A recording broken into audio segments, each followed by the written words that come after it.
তো এই ব্যায়ামটা খুবই কষ্টকর ব্যায়াম, মানে বিশেষ করে আমার পক্ষে। তো ডাক্তারবাবু বলেছিল, আমি নিজেকে সেইভাবে 1 মাস ধরে তৈরি করেছি, তারপরেই কিন্তু আপনাদের সামনে ভিডিওটা নিয়ে এসেছি। নাহলে কিন্তু ভিডিওটা আমি কোনোদিনই নিয়ে আসতাম না। আপনারা দেখে ভাবছেন ব্যায়ামটা কিন্তু খুবই ইজি, কিন্তু মোটেই ইজি নয়। এটা আমার পক্ষে খুবই কঠিন, আর আমি নিজেকে সেইভাবেই তৈরি করেছি। হ্যালো বন্ধুরা, আশা করি সকলে ভালো আছেন। আমি আপনাদের সামনে নতুন একটা ভিডিও নিয়ে এসেছি। তো আজকের ভিডিওটা সম্পূর্ণ অন্যরকম। তো আর সকালটা একটু অন্যরকম ভাবে আমি শুরু করব। আর সারাদিন কি করছি না করছি সেটাও আপনাদের সবার সাথে শেয়ার করব। তো আমি ভোরবেলা প্রত্যেক দিনই উঠি সকালবেলার দিকে, কারণ সকালবেলা ওঠা শরীরের পক্ষে খুবই ভালো। সকালবেলা ওঠা এবং প্রকৃতির যে হাওয়া, সে হাওয়া গায়ে লাগানো। তো আজকেও আমি উঠে পড়েছি এবং ফাঁককে যাব আমার চলার সাথী করে ঘুরবো এবং আপনাদের সবার সাথে কি করছি না করছি শেয়ার করব। তো আপনারা দেখতে থাকুন। তো আমি চলে এসেছি আমার যে চলার সাথী, সেই চলার সাথীতে চেপে পড়েছি। তো এই শীতের দিনে সকালবেলা বাইরে বেরিয়ে মানে এত সুন্দর একটা আবহাওয়া, সত্যি মানে এত ভালো লাগছে, দারুণ একটা মুহূর্ত, কি বলবো। তো এরপর আমি এই চলার সাথীতে করে বাড়ির ভেতরটাতে একটু ঘুরবো, তারপরে ফ্রেশ হব। আর ফ্রেশ হওয়ার পর আপনাদের সবার সাথে দেখা হচ্ছে। তো আমি ফ্রেশ হয়ে গেছি এবং ফ্রেশ হয়ে চলে এসেছি আমার যে ঘরের বাইরে, সেখানে। তো আজকের দিনটা আপনাদেরকে বলেছিলাম যে একটু অন্যরকম ভাবে শুরু করব। তো আমার বাড়ির ভেতরেই যে গরু আর বাছুর আছে, শম্ভু আর শম্ভুর মা। তো সকালবেলায় আমি তাদেরকে একটু খাবার খেতে দেবো, কি খাবার না, ছানি খড়, সেটা নিজের হাতে করে কাটবো এবং তাদেরকে খেতে দেবো। তো এই গরু বাছুর আমি ছোটবেলা থেকেই দেখছি আমাদের বাড়িতে আছে এবং তাদেরকে আমি প্রচন্ড ভালোবাসি। আগে যখন ভালো ছিলাম নিজে হাতে করে তাদেরকে আমি খেতে দিয়েছি, স্নান করিয়েছি, সবকিছু করিয়েছি। তো এই অবস্থাতেও আমি চেষ্টা করি মাঝে মাঝে তাদেরকে খেতে দেওয়ার এবং স্নান করানো, সবকিছুই। আর বাবা তারপর বাজার থেকে আসবে এবং দুপুরের যে খাবার, সে খাবারও বাবা তাদেরকে কেটে দেয়, খাওয়ায়। তো আমি এখন আমার যে গরু বাছুর, সেই গরু বাছুরকে নিজে হাতে করে ছানি কেটে খেতে দেবো এবং সেটাই আপনাদেরকে দেখাবো। তো মাকে বলবো যে মা, তুমি আমাকে 4-5 খড় এবং বটিটা এনে দাও। তো মা এনে দেবে এবং আমি এখানে বসে কাটবো এবং সেটা আপনাদেরকে দেখাবো। তো আপনারা দেখতে থাকুন।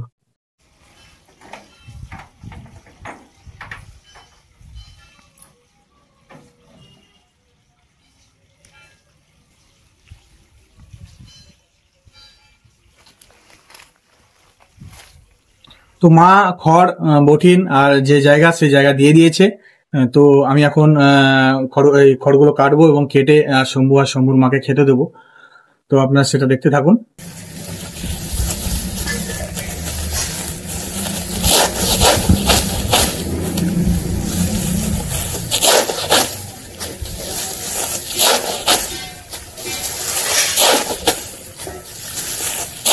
আর একটা কথা, সেটা হচ্ছে আপনারা হয়তো ভাববেন যে আমি এই বটিন, এই ছানি এগুলো কাটছি, এগুলো কাটার আমার পক্ষে উচিত নয় এই অবস্থাতে। কিন্তু আমি খুব সাবধানেই কাটি, এমনি কোনো অসুবিধা কিছু নেই এখন। আমি যতটা পারি নিজের কাজ নিজে করার চেষ্টা করি, এতে আমার খুব আনন্দ হয় এবং এটা আমার ভালো লাগে। আর আপনাদেরকেও বলবো, আপনারা সবাই চেষ্টা করবেন যাতে নিজের কাজ নিজে করা যায়। আর বাড়িতে যদি পশু পাখি কিছু থাকে, তাদের যত্ন নেবেন এবং তাদেরকে সময়ে খাবার খেতে দেবেন। আর ওরা তো মুখে কিছু বলতে পারে না, কিন্তু ওদের ভাষা বুঝে নিতে হবে। তো জীবনের যে কোনো পরিস্থিতিতেই হার কিন্তু মানা চলবে না। আমি কিন্তু হার মানিনি, আর আপনারাও হার মানবেন না। যে কোনো পরিস্থিতি, যত খারাপ সময় আসুক, কিন্তু হার মানা চলবে না। সেই কঠিন পরিস্থিতিতে কিন্তু লড়াই করে বাঁচতে হবে। মনের জোর এমন একটা জিনিস, সেটা যদি আপনি হারিয়ে ফেলেন, তাহলে কিন্তু মানে সেই সমুদ্রের তলায় তলিয়ে যাওয়ার মতো হয়ে যাবেন। সেখান থেকে আর উঠে আসা কিন্তু সম্ভব নয়। যে কোনো পরিস্থিতি, যে কোনো আপনার মানে যে কোনো দুর্দিন, খারাপ দিন আসুক, সেই খারাপ দিনে কিন্তু আপনাকে মনের জোর সঠিক রাখতে হবে। সেই মনের জোর সঠিক রেখে আপনাকে এগিয়ে যেতে হবে। তো আর ভিডিওটা বেশি বড় করব না, তাড়াতাড়ি করে খড়গুলো কেটে নিয়ে শম্ভু আর শম্ভুর মাকে খেতে দিই। তো তারপরে চান টান করবো। ফ্রেশ হওয়ার পরে অনেক কিছু কথা আছে, যেসব কথা আপনাদের সাথে শেয়ার করবো এবং যা কিছুই না করি সেই সব কিছুই আপনাদের সবার সাথে সবাইকে দেখাবো। তো আপনারা দেখতে থাকুন।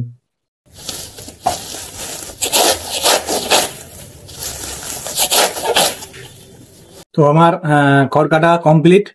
তো এরপরে আমি শম্ভু আর শম্ভুর মাকে নিজে হাতে করে চলার সাথীদের উপরে চেপে নিয়ে যাব এবং নিজে খেতে দেবো। তো আপনারা দেখতে থাকুন।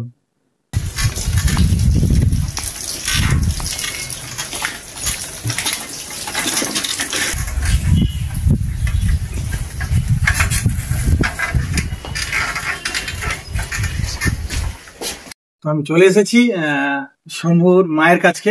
তো ওকে প্রথমে খেতে দেবো আমি। ধরো সরো দিচ্ছি তো।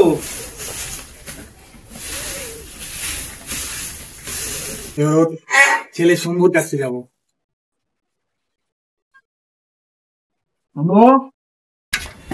এই তো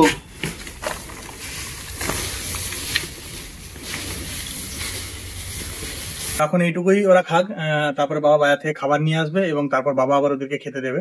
তো এরপরে আমি আবার ওই বাড়ি চলে যাব, আপনারা দেখতে থাকুন।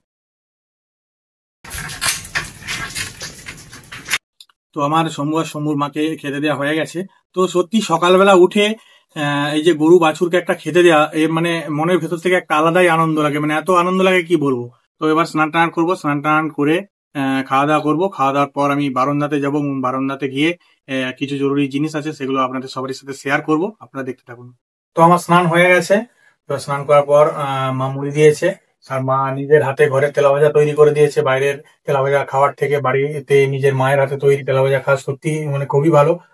তো এবার আমি মুড়ি টুড়ি খাবো, খেয়ে দিয়ে বারান্দায় যাবো। বারান্দায় যেয়ে কিছু জিনিস আপনাদের সবার সাথে শেয়ার করব, তো আপনারা দেখতে থাকুন।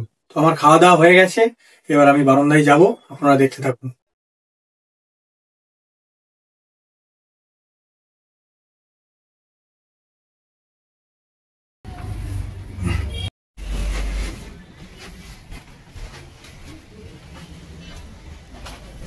তো আমি বারান্দাতে চলে এসেছি, আর নিচে একই ভাব থাকার কারণে মানে ভালো লাগছিল না কিছু, সেই জন্য আমি বারান্দায় চলে এসেছি এবং কিছুটা সময় এখানে কাটাবো। এর আগেও প্রত্যেকদিনই আমি কিছুটা সময় এই বারান্দায় এসে কাটাই, তো এখানে থাকতে আমার ভালোই লাগে। আর সামনে আমাদের ভুবনেশ্বরের মন্দির আছে এবং আমাদের বড় রাস্তা আছে, সেই রাস্তা দিয়ে অনেক মানুষজনই যায়, চেনা জানা মানুষ, তাদেরকে দেখেও ভালো লাগে। তো সেই কারণে এখানে চলে আসা। আর আজকে এসেছি তারও একটা কারণ আছে, তো সেটা আপনাদেরকে আমি শেয়ার করব। তো আমি লাস্ট পিজিতে ডাক্তার দেখাতে গিয়েছিলাম প্রায় 1 মাস আগে। তো সেখানে ডাক্তার দেখাতে যাওয়ার পর ডাক্তারবাবু বলেছিল তোমার পা এমনি ঠিক আছে, কোনো অসুবিধা নেই, তুমি পা লাগাতে পারো। তো লাগাচ্ছ না কেন? তো আমরা বলেছিলাম যে ডাক্তারবাবু পা তো আমরা লাগিয়ে দেবো, কিন্তু যে পা লাগানোর জন্য যে টাকাটা দরকার সে টাকাটা আমাদের এখনো জোগাড় হয়ে ওঠেনি। তো ডাক্তারবাবু বলেছিল কত টাকা? তো আমরা বলেছিলাম প্রায় 20 লক্ষ টাকার দাম আমার দুটো পায়ে। তো আমাদের জোগাড় হয়েছে 10 লক্ষ টাকা, আর 10 লক্ষ টাকা এখনো জোগাড় হয়নি। সেটাই ডাক্তারবাবুকে বললাম।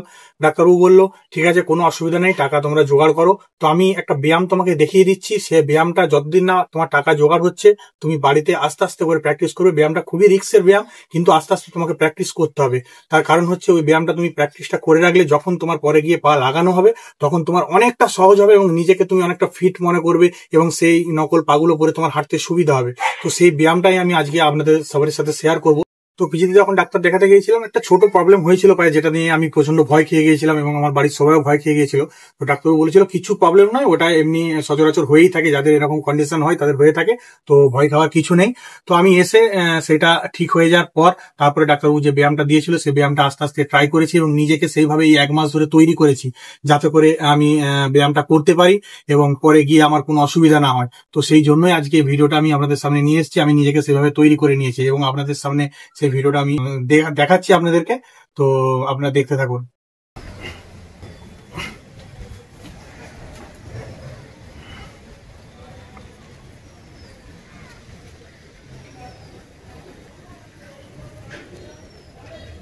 তো এই ব্যায়ামটা খুবই কষ্টকর ব্যায়াম, মানে বিশেষ করে আমার পক্ষে।